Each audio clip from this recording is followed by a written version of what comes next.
त्रिकोण त्रिकोणमितीय फलन की विविध प्रश्नावली के सवालों को सॉल्व करेंगे। जो पहला सवाल है इसका मान ज्ञात करना है cos इनवर्स cos 13π/6। अब आप यहाँ देख सकते हैं कि आपने प्रॉपर्टी पढ़ी हुई है cos इनवर्स cos थीटा और इक्वल टू थीटा। अब यहाँ क्या होता है, अगर ये प्रॉपर्टी सही तौर पे पढ़ी हुई है तो बच्चा कह देता है तो आंसर थीटा हो गया।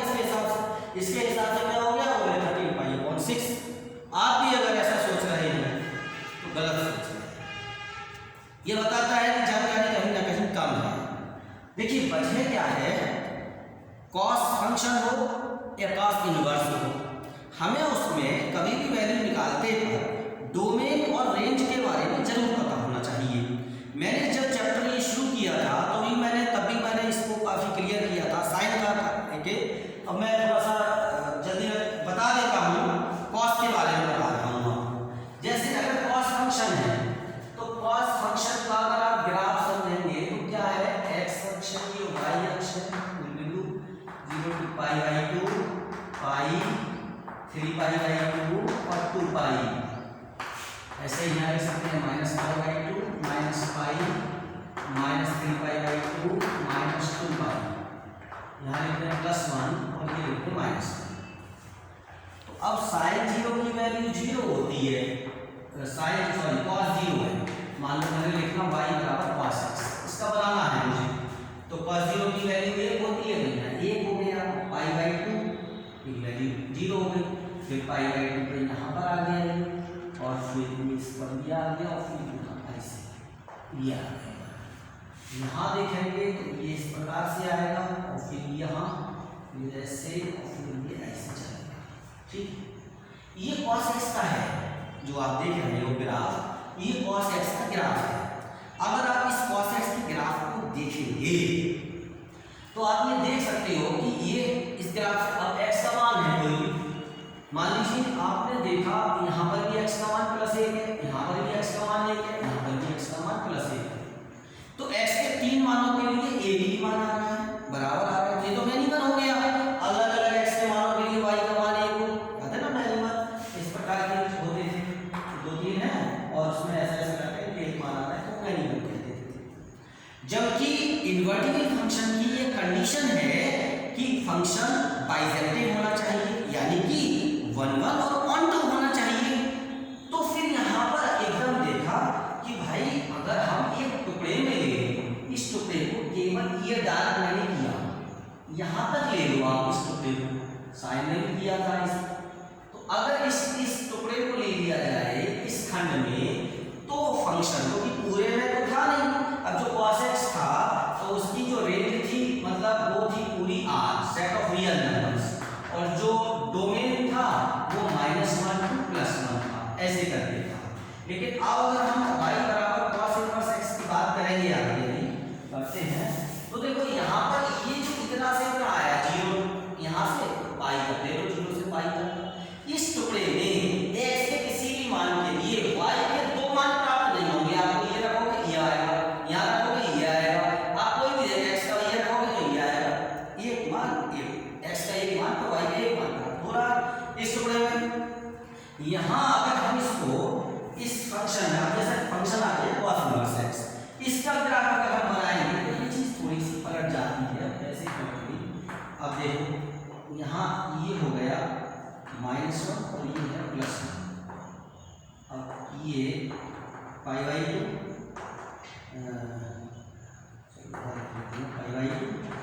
पाई 3π/2 और 2π,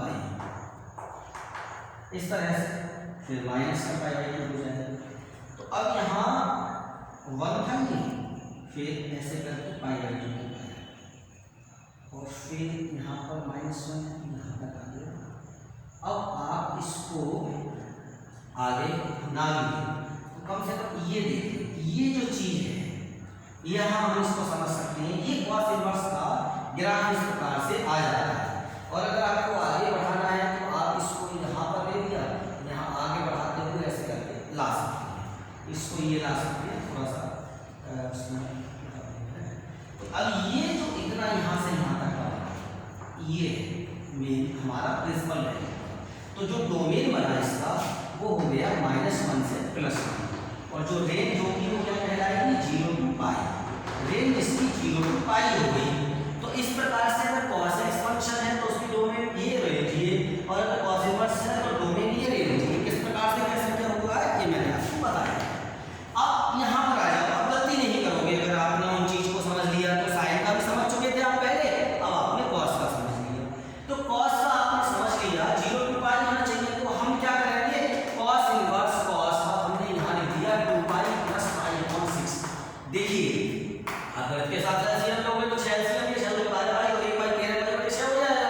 लेकिन अब इससे फायदा क्या होगा, फायदा ये होगा कि cos 2 पाई प्लस थीटा हो गया 360 प्लस थीटा। कौन सा चतुर्थांश में गया, पहले में गया। पहले में सब प्लस के होते हैं बिल्कुल, और जब होते हो तो ये हो गया cos पाई/6 और यहाँ cos इनवर्स cos थीटा, तो अब थीटा होता है ना, अब हो जाएगा ये पाई/6। अब हो गया सर, क्योंकि जो पाई/6 होता है वो उसकी रेंज में आ गया। अब देखिए इसका भी मान निकालना है, दिखाया tan इनवर्स tan 7पाई/6। अब वही वाली बात आती है कि अगर उसी प्रॉपर्टी के हिसाब से हम देखें तो 7पाई/6 हो गया आंसर। tan इनवर्स थीटा बराबर थीटा तो 7पाई/6 हो गया, लेकिन नहीं होगा। अगर आप रेंज के कॉन्सेप्ट को समझते हैं तो नहीं होगा। एक बार मैं फिर यहाँ पर आपको tan के बारे में बता देता हूँ। देखो y बराबर अगर tan x होता है तो पहले इसका ग्राफ समझ लो कैसे होता है। इसके ग्राफ हम लोग x अक्ष है y अक्ष, तो ये 0 हो गया, ये मान हो गया पाई/2, ये पाई, ये 3पाई/2 और ये यहाँ पर x अक्ष ये हो गया 2 पाई, ये -पाई/2, ये -पाई। चलो अब यहाँ पर क्या है, tan 0 का मान 0 होता है। अब tan 90 का मान जैसे tan प्लस का मान 1 होता है, तो 1 मान लो कि तुमने यहाँ पे लिखे हैं ये 1 ऐसे करके लिखा है 1 2, यानी यहाँ 1 ले लो, फिर ये 2 ले लो, 3 ले लो, ऐसे करके अनंत तक चले गए। ऐसे यहाँ पर -1 -2 -3 अनंत तक आ गया, नीचे को -1। तो tan 0 का मान 0 होता है, ये हो गया। tan 45 यहाँ पे आएगा, इसका मान 1 होता है, ये हो गया, बढ़ेगा ना। tan 90 का मान क्या होता है अनंत है, 60 का मान 3 होता है, 3 का मान 1.732, यानी कि ये लगभग यहाँ हो गया। tan 90 का मान अनंत होता है या निश्चित, ये मानो कि ये मान इधर से ऐसे करके बढ़ता जा रहा है। अब अनंत है tan 90 में, अनंत कोई निश्चित चीज तो होती नहीं है कि वो होगी एग्जैक्ट, तो ये इसके बिल्कुल साथ चलता अनंत की ओर चला जाता है। ऐसा नहीं है कि कोई उसका पर्टिकुलर ले लो। मतलब ये है कि जैसे अगर ये वाली रेखा पाई/2 की है तो ये बिल्कुल ऐसे इसके पैरेलल सी हो जाती है कि ये माना जाता अनंत की ओर जा रहा है, अनंत में जाके मिल जाएगी।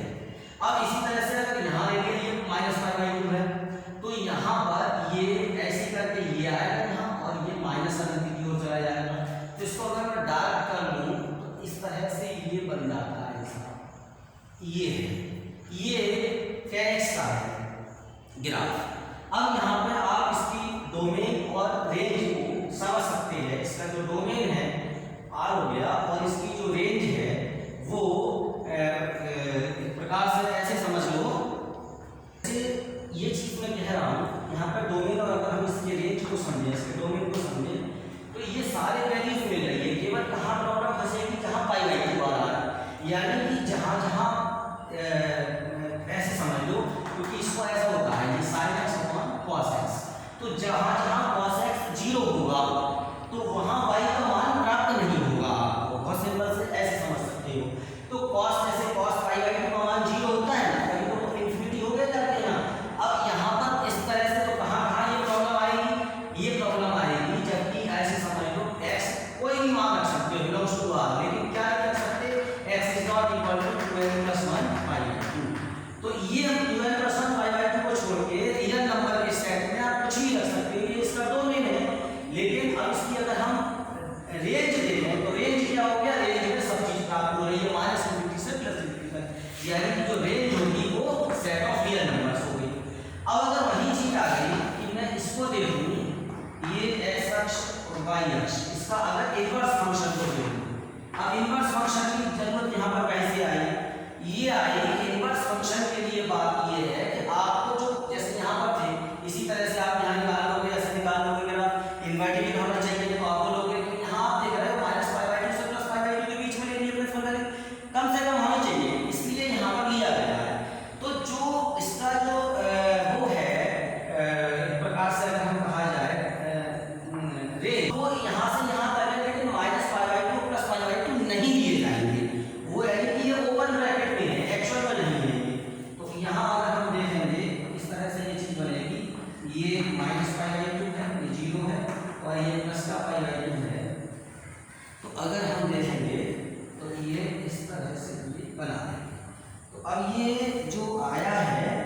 तो जो tan इनवर्स x y बराबर tan इनवर्स का फंक्शन अगर आपने लिया है, इस फंक्शन का अगर आपने ग्राफ बनाया है तो आप ऐसे समझ लें इसका जो डोमेन है वो तो r हो गया, डोमेन इसका r हो गया, और जो इसकी रेंज है वो -π/2 से +π/2 हो गई और ओपन हो गई। ग्राफ बनाने का मकसद ये था ओपन क्यों की है, वैसे तो याद भी कर लेते हैं चल जाता है, लेकिन ओपन इसलिए की तो -π यानी π/2 पर एग्जैक्ट मिलेगा नहीं तुम्हें, उससे दूर है, थोड़ा सा अनंत में जाके है, कहीं प्राप्त हो नहीं रहा, अनंत तो कोई ऐसी चीज तो होगी नहीं संख्या जो मान प्राप्त हो जाए, इसलिए ये यहाँ पर -π/2 और +π/2 के बीच में है, लेकिन ये दोनों चीजें नहीं है, इसलिए ओपन ब्रैकेट पर है। अब यहाँ पर हमें ये देखना ये 7π/6 इनके बीच में तो आ नहीं रहा है, इस रेंज में नहीं आने रहा है, तो फिर मैंने क्या काम किया कि tan इनवर्स 10 यहाँ लिखा पाई प्लस π/6 और इसको क्या कर दिया tan इनवर्स 10। अब यहाँ पर अभी नहीं लिखा, ये हो गया tan 180 प्लस थीटा, यानी 180 प्लस थीटा तीसरे चतुर्थांश में है, तीसरे में tan इनवर्स का होता है जो tan 6 हो गया। अब यहाँ पर ये लिख दिया जाएगा π/6, tan इनवर्स उसी प्रॉपर्टीज है, तो अब ये यहाँ ठीक तरीके से π/6 इसमें आ गया इसकी रेंज में, तो ये इसकी रेंज। अब देखिए सिद्ध करना है तो sin inverse 3/5 equal to tan inverse 24/7, इसको सिद्ध करना है, दोनों बराबर होना। मैंने क्या काम करा, टेकिंग लेफ्ट हैंड साइड लिया तो 2 sin इनवर्स 3/5 हो गया। अच्छा अब इसको लेकर चले तो ये काम किया यहाँ पर, देखो ये जो sin इनवर्स 3/5 है इसको मान लिया थीटा के बराबर, लेफ्ट मान लिया, इसका मतलब क्या हो गया साहब, sin थीटा बराबर हो गया 3/5, करेक्ट है।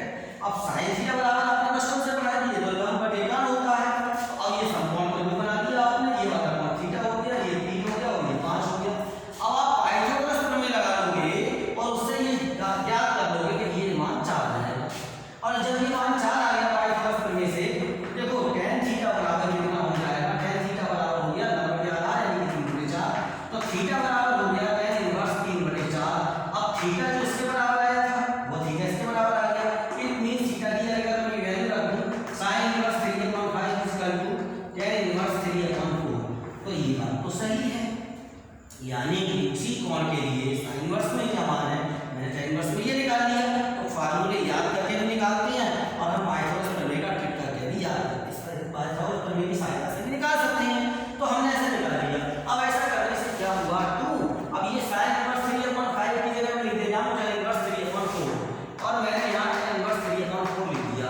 अब भाई ये फार्मूला हो गया जो tan इनवर्स x वाला, ये फार्मूला पढ़ाया गया है वो आपको, आपने पढ़ा है tan इनवर्स x बराबर tan inverse 2x upon 1 - x², ये जो फार्मूला है 2 tan इनवर्स x और tan inverse 2x upon 1 - x², इसको याद कीजिए, इसका यहाँ प्रयोग होगा, तो 2 tan इनवर्स x बराबर tan इनवर्स 2x 3/4 हो गया अपॉन 1 - x², तो ये हो जाएगा 3/4 का वर्ग किया तो 9/16 है, और देखो ये हाँ हो जाएगा tan इनवर्स 2 से 4 काट दूंगा तो ये 3/2 हो गया, 16 है वैसे 9 गया 7/16 हो गया, और देखेंगे हम यहाँ पर तो ये हो गया tan इनवर्स 3/2 गुणा 16/7 और 2 × 8 16, अब ये हो गया tan इनवर्स 8 × 24/7, और यही सिद्ध करना था।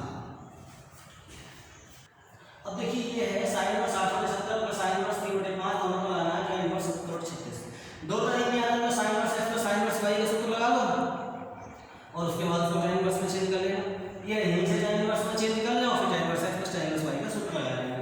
तो मान लो हमने चलो ऐसे कर लेते हैं, पहले हम sin inverse x plus sin inverse y का सूत्र लगाते हैं, तो sin inverse x plus sin inverse y का सूत्र क्या होता है, लिख रहे हैं sin inverse x plus sin inverse y बराबर ये होगा sin inverse x of √1 - y² plus y of √1 - x², याद कर लें इस फार्मूले को, और ये जो है इसका याद कर लिया जाएगा sin inverse x plus sin inverse y, ये हो जाएगा sin इनवर्स 8/70 इनटू, अब देखो √1 - y² है तो 1 माइनस x के करके हो जाएगा 9/25 और प्लस y लिख लिया, तो y का मान हो गया 3/5 √1 - x² का 64/49 लिख लो, तो भाइयों ये हो जाएगा sin इनवर्स 8/70 गुणा 25 होगा 16/25 यानी कि 4/5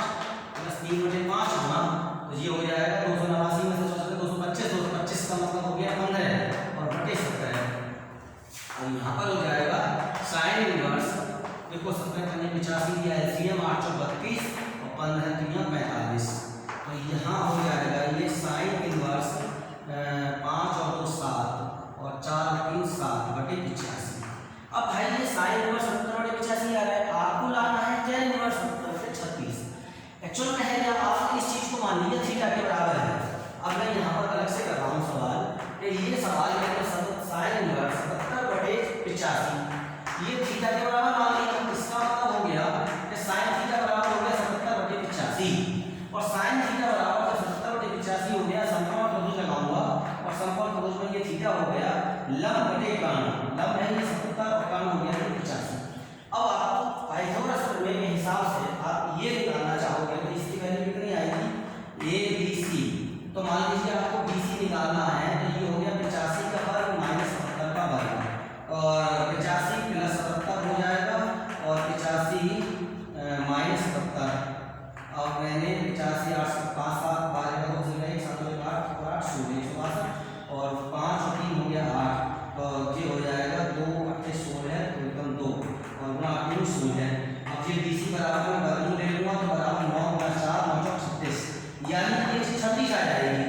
इसको आप पाइथागोरस प्रमेय के हिसाब से अपने हिसाब से कर सकते हैं, ये चीज आती है। तो अब जब यहाँ पर sin थीटा बराबर ये है तो देखो tan थीटा बराबर क्या हो गया लंब बटे आधा और क्या हो गया 70 बटे 36। तो इसका मतलब थीटा बराबर क्या हो गया tan इनवर्स 70 बटे 36 हो गया। यानी कि जो थीटा तो इसके बराबर आ गया sin इनवर्स 70 बटे 85 ना, इसके बराबर आ गया tan इनवर्स 70 बटे 36 इसके बराबर आ गया। तो यहाँ पर इसकी जगह sin इनवर्स 70 बटे 85 की जगह क्या हो जाएगा tan इनवर्स 70 बटे 36 और यही सही है। cos इनवर्स 12 बटे 13 का योग को cos इनवर्स 33% लाना है तो cos inverse x plus cos inverse y। इसको हम ये समझें कि इसका सूत्र होता है cos inverse x plus cos inverse y बराबर cos inverse xy minus under root 1 minus x square into under root 1 minus y square. इस सूत्र का प्रयोग करेंगे और देखेंगे cos इनवर्स xy और minus under root 1 minus x square into under root 1 minus y square और यहाँ की हो गया cos इनवर्स 12 4 48 13 65 माइनस 25 एलसीएम में हुआ 25 16 9 बटे 25 हो जाएगा यानी कि 3 बटे 5 और 169 एलसीएम में जो 12 13 14 25 5 आ जाएगा। इसे सॉल्व कर लेंगे और ये हो गया cos इनवर्स 48 बटे 65 माइनस 5 में 15 बटे 13 बटे 65। तो ये हो गया cos इनवर्स 65 एलसीएम लिया 48 माइनस 15 और cos इनवर्स 48 से 15 गया 33 हो गया बटे 65 और देखते हैं कि यही से भी करना था। इस प्रकार इन सवालों को